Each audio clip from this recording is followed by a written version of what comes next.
Hello বন্ধুগণ, আমি সাধনা আরও একটা ঝাঁকানাকা রেসিপি নিয়ে হাজির হয়ে গেলাম। তো বন্ধুগণ, আমার আজকের রেসিপি মিষ্টির দোকানের মতো রসালো খাস্তা গজা।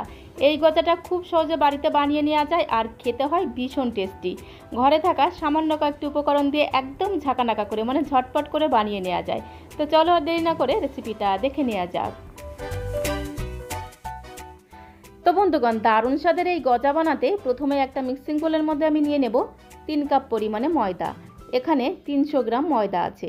তো দেখো 3 কাপ পরিমাণে ময়দা আমি নিয়ে নিলাম। এবার আমি এর মধ্যে দেব স্বাদ অনুসারে সামান্য একটু লবণ, আর আমি এর মধ্যে দেব 1 চামচের 4 ভাগের 1 ভাগ বেকিং সোডা। তারপরে আমি এর মধ্যে দেব 4 থেকে 5 চামচের মতো ঘি, একদম গলা ঘি আমি 4 থেকে 5 চামচের মতো দিয়ে দেব। তো তোমরা চাইলে কিন্তু সাদা তেলও দিতে পারো, তবে ঘি দিলে কিন্তু খুব সুন্দর টেস্ট হয় আর ফ্লেভারটাও কিন্তু দুর্দান্ত হয়। এবারে ঘিয়ের সাথে সমস্ত শুকনো উপকরণগুলোকে খুব ভালো করে মেখে নিতে হবে। মাখতে মাখতে যখন দেখব যে ময়দাটা হাতের মধ্যে দলা পাকিয়ে আসছে, তখন বুঝে নিতে হবে যে ময়দাটা খুব ভালোভাবে ময়াম দেওয়া হয়ে গেছে। এবারে অল্প অল্প করে নর্মাল জল দিয়ে ঠিক এই রকম একটা টাইট ডো আমাদের তৈরি করে নিতে হবে। এইবারে এই ডোটাকে এইভাবে একটু লম্বা লম্বা করে প্রথমে একটু রোল করে নিতে হবে। তারপরে হাতের সাহায্যে এইভাবে একটু চেপে চেপে চ্যাপটা করে নেব। তো আমি হাত দিয়ে চ্যাপটা করছি, তোমরা চাইলে কিন্তু বেলনি দিয়েও এটাকে বেলে বেলে চ্যাপটা করে নিতে পারো। তো দেখো ঠিক এইরকমভাবে একটু চ্যাপটা করে নেব, আর মাঝখান থেকে একটা ছুরি দিয়ে কেটে এইভাবে একটু দুভাগ করে নেব। তারপরে একটার উপরে আরেকটা এইভাবে লেয়ার করে নেব। তারপরে এইভাবে সাইড থেকে মুখগুলোকে খুব ভালো করে আটকে দেব। তাহলে কি হবে, গজাগুলো যখন তেলের মধ্যে ভাজবো গজাগুলো কিন্তু আর ফেটে যাবে না। তো এইভাবে লেয়ার বাই লেয়ার মোটামুটি আমি 5 থেকে 6 বার এইভাবে করে নেব। তাহলে গজার মধ্যে বেশ অনেকগুলো লেয়ার তৈরি হবে। তো এইভাবে কিন্তু বারবার মাঝখান থেকে কেটে নেব আর এইভাবে মুখটাকে একটু আটকে দেব। মোটামুটি 6-7 বার এইভাবে লেয়ার বাই লেয়ার এইভাবে কিন্তু তৈরি করে নিতে হবে। তাহলে গজার মধ্যে বেশ অনেকগুলো লেয়ার তৈরি হবে। এই গজাগুলো বানানো ভীষণ সহজ, রান্নাঘরে থাকা সামান্য কয়েকটি উপকরণ দিয়ে খুব সহজে বানিয়ে নেওয়া যায় আর খেতেও ভীষণ টেস্টি হয়। তো এইভাবে মোটামুটি 6-7 বার আমি লেয়ার তৈরি করে নিয়েছি। এবারে আবারও চ্যাপটা করে একটা ছুরি দিয়ে মাঝখান থেকে একটু কেটে নেব।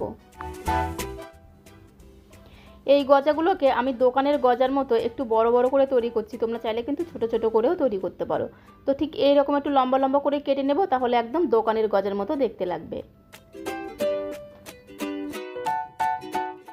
তো দেখো আমি ঠিক এইভাবে একটু লম্বা লম্বা করে বড় বড় করে কেটে নিয়েছি, তোমরা চাইলে কিন্তু এর থেকে ছোট ছোট করেও কেটে নিতে পারো।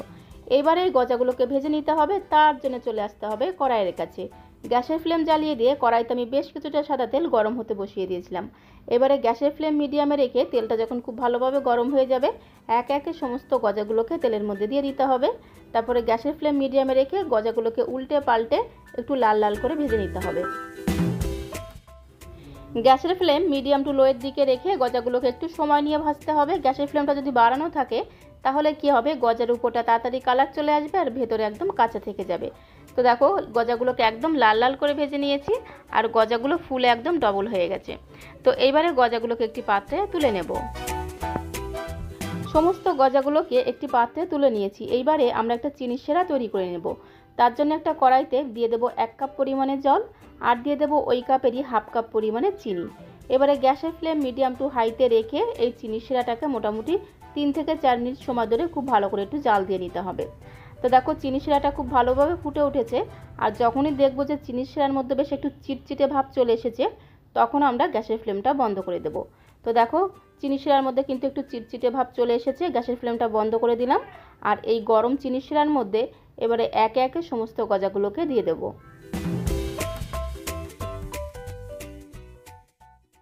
সমস্ত গজাগুলোকে চিনি শিরার মধ্যে দেওয়ার পরে মোটামুটি 3 থেকে 4 মিনিট সময় ধরে এই গজাগুলোকে চিনি শিরার মধ্যে রেখে দিতে হবে। তারপর একটা হাতা বা খুন্তি দিয়ে খুব ভালো করে একটু উল্টে পাল্টে দিতে হবে, যাতে চিনি শিরাটা গজার মধ্যে খুব ভালোভাবে ঢুকে যায়।